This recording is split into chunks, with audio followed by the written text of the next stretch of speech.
8.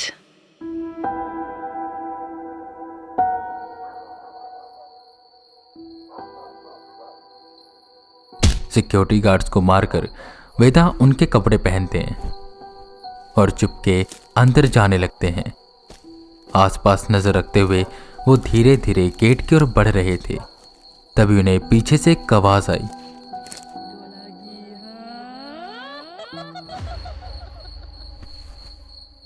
उन्होंने पलटकर देखा तो आसपास कोई भी नहीं था। वो सोचने लगे और जैसे ही आगे की ओर हुए तो उनके होश उड़ गए। ठीक सामने वही कर्ण पिशाचिनी खड़ी थी जिसने उन्हें उस दिन जिन से बचाया था। पर इस बार वो उन्हें बचाने नहीं आई थी बल्कि मारने आई थी। वहीं अंदर राजन और आर्यन को कैद करके रखा हुआ था। जो लोग उनके साथ बेसमेंट में थे उन्हें एक अलग चैम्बर में लेकर गए थे जहां से उनके चिल्लाने की आवाजें सुनाई दे रही थी। राजन को वेदा ने बताया था कि यहाँ पर इंसानों को मारा जाता है और उनके अंग दूसरी दुनिया में भेजे जाते हैं जिन्हें म्यूटेंट्स खाते हैं। और वहीं बेसमेंट में एक और चैम्बर था जिसे बहुत सिक्योरिटी के साथ बंद करके रखा हुआ था। उसमें क्या था वो सोच तक नहीं पा रहे थे। खैर, राजन और आर्यन को दूसरे कमरे में बांधा हुआ था जहां उनके सामने वो मैनेजर नीलेश और सिक्योरिटी के 2 लोग खड़े थे। तभी उन सबको भारी कदमों की आवाज सुनाई दी।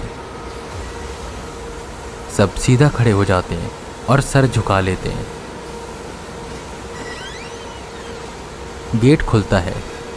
एक शख्स जिसने काले रंग के कपड़े पहने होते हैं और चेहरा ढका होता है वो अंदर आता है। उसे देखने से ही पता लग रहा था कि वो यहाँ का हेड है। वो जिस तरह से आर्यन और राजन को देख रहा था, केवल उस देखने के तरीके से ही वो दोनों डर जाते हैं। एक अलग सा डर था जो दोनों को उससे लग रहा था। उसकी आंखों में एक प्यास थी, प्यास खून की, जो दोनों ने आज तक कहीं भी नहीं देखी थी। ऐसा लग रहा था कि वो सीधे उनकी आत्मा में झांक रहा है। नीलेश, क्या रिपोर्ट है? जेब से सिगरेट निकालते हुए वो बोला। नीलेश जल्दी से जेब से लाइटर निकालता है और सिगरेट को जलाते हुए कहता है, सर, जितने म्यूटेंट्स हमें चाहिए थे उतने हो चुके हैं और उन्हें हमने ट्रक में लोड करवा दिया है।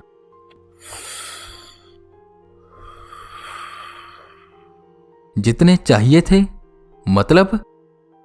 मुझे अनगिनत म्यूटेंट्स चाहिए और उनसे कह दो हमें और म्यूटेंट्स चाहिए, और उसी के साथ वो डीमन भी जिसकी बात हुई थी। एक कश लेकर वो शख्स बोला। उसकी आवाज में थोड़ा गुस्सा था जिस पर नीलेश सर झुकाते हुए बोला, सॉरी सर, पर उस घुसपैठिए और पिशाच राज के इन्वॉल्वमेंट की वजह से वो थोड़ा डर गए हैं और वो चाहते हैं कि। सामने पड़े मेज पर तेजी से हाथ मारते हुए वो उठा। वो क्या चाहते हैं मुझे उससे फर्क नहीं पड़ता। मुझे म्यूटेंट्स चाहिए और वो डीमन भी। ऐसा करो, आज 2 ट्रक भेजो, एक म्यूटेंट्स के लिए और एक उस डीमन के लिए, समझे? धीरे धीरे कदम बढ़ाते हुए वो आर्यन और राजन के सामने पहुंचा। एक थप्पड़ मारते हुए उसने राजन से पूछा, क्यों बे, क्या देख रहा है? तुम डरो मत। तुम मेरे उन म्यूटेंट्स का खाना नहीं बनोगे बल्कि मेरे उस डीमन का खाना बनोगे। सौभाग्यशाली हो। और तुम्हारा वो वेदा भी आता ही होगा। खैर, उसे तो मेरी कर्ण पिशाचिनी देख लेगी। सुनो नीलेश, मैं वो ट्रक लेकर जा रहा हूं, सारा काम कर देना, ठीक है? वो शख्स नीलेश से इतना बोलकर वहां से जाने लगा कि तभी नीलेश ने पीछे से आवाज दी, देवा सर, इसमें मुझे काफी डर लग रहा है। वो डीमन बहुत ताकतवर है। देवा के जाते कदम एकदम से रुक गए। वो पलटा और बोला, चिंता मत करो, नागा साथ में जाएगा, वो सब कुछ संभाल लेगा। नागा का नाम सुनते ही नीलेश की आंखें बड़ी हो गई और उसकी सांस भी तेज हो गई। एक डर राजन और आर्यन ने उसकी आंखों में देखा। पीछे के रास्ते से ट्रक को लेकर देवा चला गया और वहीं आगे के गेट पर कर्ण पिशाचनी वेदा के सामने खड़ी थी। मालिक ने सही कहा था कि तुम वापस आओगे और तुम आ गए। खैर, आ तो गए हो पर जिंदा नहीं बचोगे। वो कर्ण पिशाचनी इतना बोली ही थी कि वेदा ने अपनी सारी शक्ति अपने एक हाथ में एकत्रित करी और एक मंत्र बदबदाते हुए उस कर्ण पिशाचनी को जोर से मुक्का मारा, जिससे वो घुटने के बल हो गई। वेदा मौका का फायदा उठाते हैं। ध्यान लगाकर वो शक्ति एकत्रित करते हैं और एक तलवार सोचते हैं। नीले रंग की वो रोशनी एक तलवार में बदल जाती है और वेदा उसी तलवार के साथ उस कर्ण पिशाचनी का गला काट देते हैं।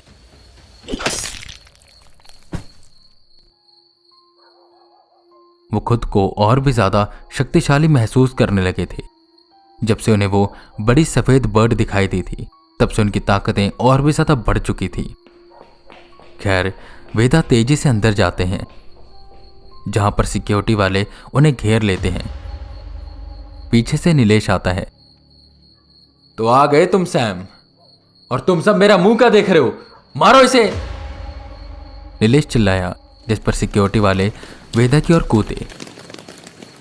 पर वेदा हल्का सा मुस्कुराए। उन्होंने अपने गले में लटके उस लॉकेट को पकड़ा। वो चमका और ढेर सारे पिशाच एकदम से वेदा के सामने आ गए और उन्हें घेर कर खड़े हो गए। एक एक कर पिशाचों ने उन सारे सिक्योरिटी वालों को मार दिया। ये देखकर नीलेश डर गया। उसके कदम पीछे जाने लगे। ये तभी उसे तेज कदमों की आवाज आई।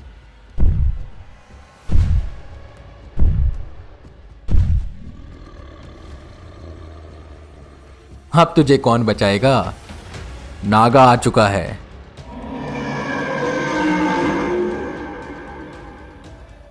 बड़ा शरीर, सांप जैसी चमड़ी और आंखें काली, दांत जैसे नुकीले आ रही और उसमें से बाहर आती वो लंबी जीभ।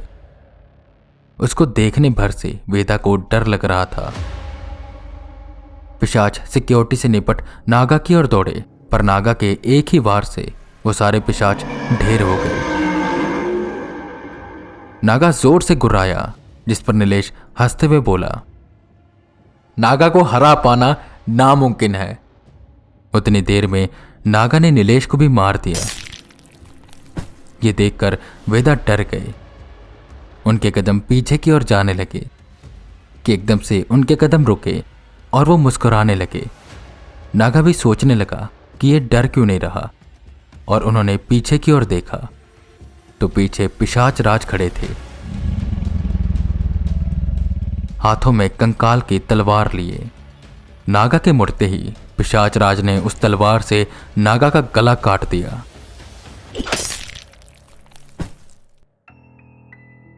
वेदांत, जल्दी करो, जाओ अपने साथियों को छुड़वाओ।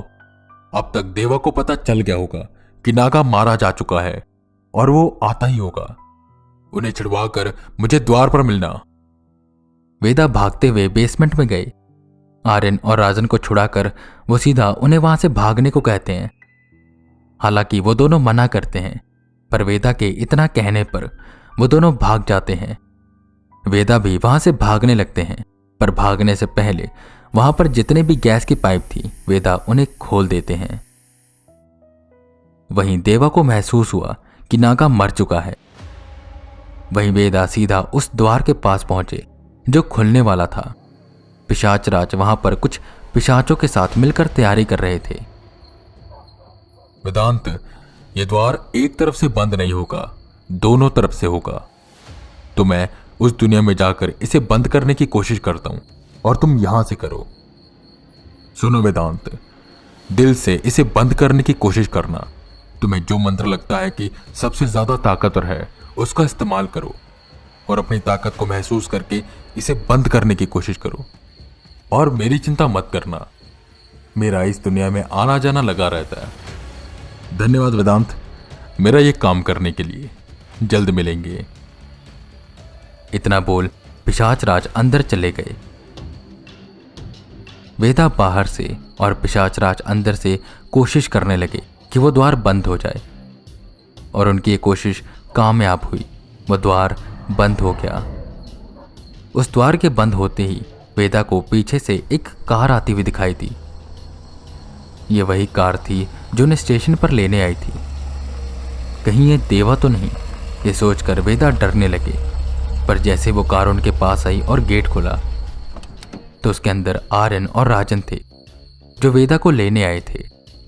जिस पर वेदा कार में पड़ी एक माचिस की डिब्बी को उठाते हैं और उसमें से एक तिल्ली निकालकर उसे सुलगाते हैं,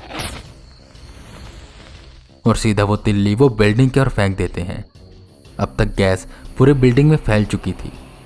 देवा के वहां आते ही और वेदा के निकलते ही एक जोर का धमाका हुआ, जिससे एवीआर ट्रांसपोर्ट्स पूरी ब्लास्ट हो गई। देवा जल्दी से ट्रक से उतरे। वेदा, तूने सच में मेरी लंका जला दी। मेरी ही गलती है जो मैंने तुझे कमजोर समझा। पर कोई बात नहीं, मुझे मेरे म्यूटेंट्स मिल चुके हैं और वो डीमन भी मुझे जल्द मिल जाएगा। तब देखूंगा तुझे मैं। दांत पीसते हुए देवा अपनी सिगरेट को जमीन पर फेंककर पैरों से मसल देता है और वापस से ट्रक में बैठकर वहां से निकल जाता है। उनके ट्रक का ड्राइवर और कोई नहीं, वही राक्षस था जो 85 माइल्स पर वेदा के साथ बैठता था। वेदा ने अपने जान की बाजी लगाकर इस मिशन को पूरा कर दिया था। मिशन 100 माइल्स का, जो पिशाच राज ने दिया था। अब धीरे धीरे उन्हें और भी ताकतवर होना था ताकि वो देवा का सामना कर सकें और उसे हरा सकें।